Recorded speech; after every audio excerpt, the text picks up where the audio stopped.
Welcome to the garden. Today I'm going to attempt to make a sage bundle. Sage is a wonderful evergreen herb, and it's often used for purification. When it's burned as an incense, usually in a big bundle like this, it's used to cleanse an area, to sort of purify it. In the Middle Ages, it was believed to ward off evil spirits and witches, and it was also used as a toothbrush. If we take a close look at one of these leaves, they're actually really fuzzy. The leaves will start off really dark green, but as they grow this sort of fuzz, they turn a whitish blue. It's a really beautiful color, especially this time of year. Into the autumn, sage is one of the only herbs left in the garden. It's actually really cool hardy.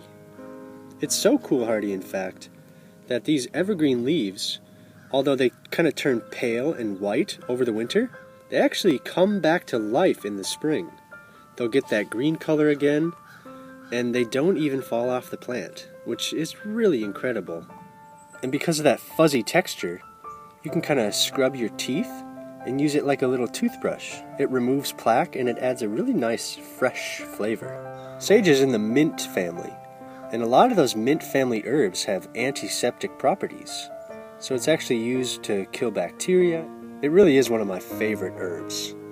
We can actually use this opportunity to shape our plants and prune them. So I'll take them right about here, just get about a 5-inch cutting. And now, if you were to dry this, just as is like this, it becomes brittle, and if you were to shape it later into a tight bundle like that, they would probably break and fall off. So we want to bind these while it's still green, while it's still fresh. And these are really beautiful pieces of sage. So these could be used in the kitchen. We can make a tea. We can do these incense bundles. It's really actually quite versatile. So our stems are a little bit smaller than the ones over here, and that's perfect. I really just don't like burning the wood too much. It's more about the leaves. So now all we have to do is lightly bind them. And then we keep them somewhere dry. I use my basement. You could use a windowsill or a warm kitchen. And if it's too humid, they might just go limp and they won't actually dry properly, so you really need a nice dry area. So I'm going to start at the bottom with just a simple tie. At first I was a little worried that tightly packing them together like this wouldn't allow circulation for the leaves to dry. But from experiments that I've done with just heaping up piles of herbs, they all do just fine. So now we'll just simply go around and bind these together. You don't actually burn the string, so you can use basically anything. Whatever materials you have, you're just going to untie that anyways as it burns down. So I'm going to use some jute. So we might do a loop and then feed it through, just like this, to create a sort of a little half knot there. That'll just keep everything tight. As these dry, it will shrink a little bit, so we do want to bind them fairly tightly. The smell is just incredible. If you've never smelled sage, it's kind of minty, like a pine tree almost, but there's such an earthiness to it. It's so unique as far as mint family herbs go. And we'll just finish this off with a little loose knot. It looks like a loose cigar. I'm not going to actually tie this because I might cinch this a little tighter later. That's a beautiful little sage bundle. I think I might actually do some culinary bundles too.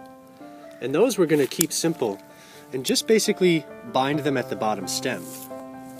A nice loose bundle like this should actually dry really quickly. And if it were in the kitchen, in a really warm area above the oven or something, that would be a beautiful spot for this. And the cool thing about this is it'll be actually sort of decorative. So we're just going to let these dry out for a couple weeks, and then hopefully we'll test a little burn with this sort of incense bundle. If you're drying a lot of sage indoors, it can release a sort of a skunky, almost ammonia aroma. So keep that in mind. I once thought that my cats had maybe peed on the carpet, but it was actually sage. So I don't like to dry mine in the kitchen. I do it in the basement, and that works really well for me.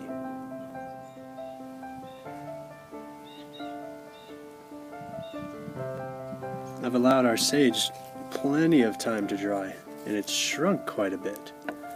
I've had to tighten up our bounds, but we're going to remove these in order to burn it. So I'm actually going to untie this, and if you're doing this inside, you want to just move quickly as you go, or you could always just burn a single leaf at a time. It provides just enough smoke to get that aroma and have that beautiful cleansing effect. It's such a relaxing scent. So let's see if we can get this whole bundle to light. Should be dry enough to burn. Try and just burn it for a little bit, try to get a good ember. It really smells phenomenal. It might still be a little bit wet inside. Look at all that beautiful smoke.